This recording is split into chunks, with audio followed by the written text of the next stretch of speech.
Mutton gravy curry అండి. Plain బిర్యానీస్లోకి, bagara రైస్లోకి చాలా బాగుంటుంది ఫ్రెండ్స్.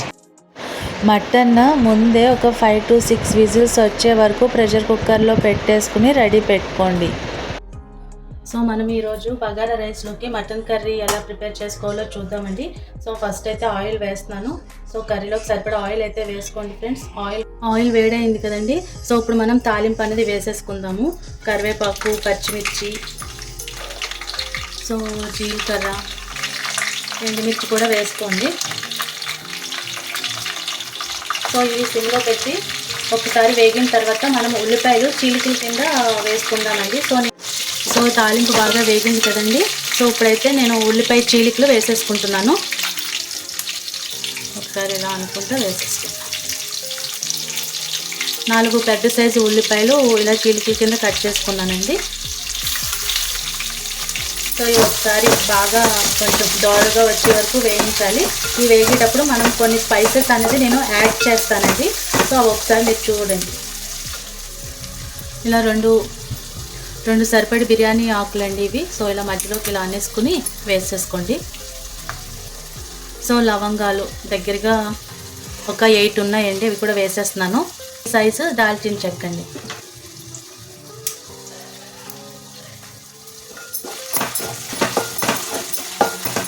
ఇప్పుడు ఇవి వేగటానికి కొంచెం సాల్ట్, పసుపు కూడా నేను వేసేస్తున్నాను ఇందులో. పసుపు అండి, ఇది సాల్ట్.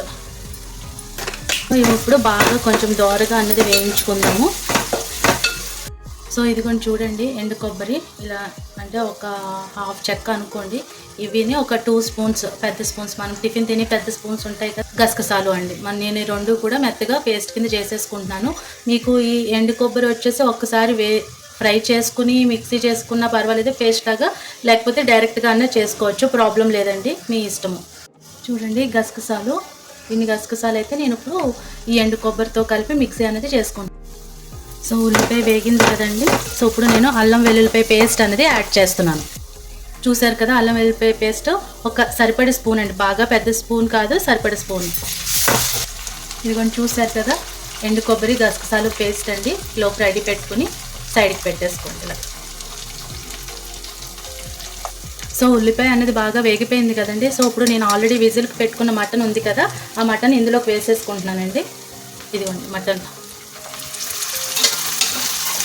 Spices add చేసేస్తున్నానండి. ధనియాల పొడి, కారము, కొంచెం మసాలా పొడి, అవన్నీ కూడా యాడ్ చేసేస్తున్నాను 1 by 1. ఇదిగోండి మసాలా కారం, ఇది 1.5 స్పూన్ అయితే యాడ్ చేశాను. ఇది వచ్చేసి గుంటూరు కారం అండి. సో మటన్ వచ్చేసి దగ్గరగా ఒక 1 kg వరకు ఉంటుందండి. సో 1 kg మటన్కి నేను ఇప్పుడు వేస్తున్న స్పైసెస్ అన్నీ కూడాను. సో ఇదిగోండి మసాలా పొడి, ఇది నేను తయారు చేసిందే ఫ్రెండ్స్, ఆల్రెడీ వీడియో ఉంది. సో ఒకసారి చూడండి, కూర పొడి అని చెప్పేసి అని ఉంటుంది. లాస్ట్ ధనియాల పొడి అండి, ధనియాల పొడి వేసుకోండి ఫ్రెండ్స్, ఒక 2 స్పూన్స్ వరకు బాగుంటుంది ధనియాల పొడి ఫ్లేవర్. సో ఇప్పుడు ఇది బాగా కలుపుకొని ఒక 2-3 మినిట్స్ మనము మూత అనేది పెట్టేస్తాను. సో కొంచెం స్పైసెస్ అన్నీ కూడా దీనికి పడతాయి. తర్వాత ఏదైతే వాటర్ కుక్కర్లో ఉందో సో ఆ వాటర్ వేసేసి మనము గ్రేవీకి కన్సిస్టెన్సీ అడ్జస్ట్ చేసుకున్నాం. మూత పెట్టేస్తున్నాము. ఒక 5 మినిట్స్ అనేది మగ్గనిద్దాము. ఇప్పుడు మూత ఓపెన్ చేసి చూద్దాము. మసాలా అంతా పట్టిందండి. చూడండి వాటర్ అది చూడండి, వాటర్ వేసేసి బాగా కలుపుకుని ఒక 2 మినిట్స్ ఉడికిన తర్వాత మనం ఏదైతే పేస్ట్ ప్రిపేర్ చేసుకున్నామో కొబ్బరి గసగసాల పేస్ట్ ఇందులో అయితే యాడ్ చేసేస్తానండి. సో ఇప్పుడైతే మూత పెట్టేస్తున్నాను. ఒక 2 ఉడుకులు వచ్చాక అప్పుడైతే వేసుకుందాం మనం ఆ పేస్ట్. సో ఇప్పుడు ఓపెన్ చేస్తున్నానండి నేను. సో మంచిగా ఉడుకుతుంది కదా, మనం ఈ టైంలో అన్నది నేను కొబ్బరి గసగసాలు పేస్ట్ అనేది యాడ్ చేసేస్తున్నాను. సో ఎండి కొబ్బరి ప్లేస్లో పచ్చి కొబ్బరి కూడా యాడ్ చేసుకోవచ్చు అండి, ఉట్టి కొబ్బరి కూడా యాడ్ చేసుకోవచ్చు గసగసాలు లేకుండా.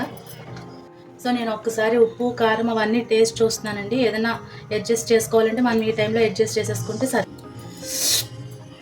కర్రీ మట్టుకి చాలా మంచి టేస్ట్ వచ్చిందండి. అన్నీ సరిపోతాయి. కొంచెం లూజ్గా ఉంటేనే ఈ కర్రీ బాగుంటుందండి, ఎందుకంటే రైస్లో మనం కలుపుకోవాలి కదా. సో అత్తయ్య రాగి ముద్ద కూడా అడిగారు, అది కూడా పక్కన ప్రిపేర్ చేస్తాను. సో అందుకని చెప్పి సరిపడి కన్సిస్టెన్సీ వచ్చే వరకు సిమ్లో అయితే ఉడుకుతుంది. ముక్కకి స్లోగా ఉడుకుతుంది కాబట్టి మనకి ముక్క ఏదైనా కొంచెం గట్టిగా ఉన్నా కూడా ఈ 10 మినిట్స్ ఉడికినప్పటికీ మనకి సెట్ అయిపోతుంది. సో సిమ్లో పెట్టేసి మూత పెట్టేసి ఉడకబెట్టేస్తాను. ఎలా ఉందో ఇప్పుడైతే ఒకసారి చూస్తానండి నేను. చూసారు కదా, దగ్గరకంటే వచ్చింది. సో ఇది దించేసాక కూడా కొంచెం చిక్కబడుతుందండి, ఎందుకంటే కొబ్బరి కదా. ఇదిగోండి కర్రీ. సో కట్టేసి సైడ్కి దించేసాను, చెప్పాను కదా ఇంకా ఆఫ్ చేసేస్తానని. సో చూడండి, మంచిగా ఆయిల్ పైకి తేలి మంచిగా కన్సిస్టెన్సీ అనేది బాగా వచ్చింది. సో ఇలా ట్రై చేయండి ఫ్రెండ్స్, మీకు డెఫినెట్గా నచ్చుతుంది కర్రీ అన్నది.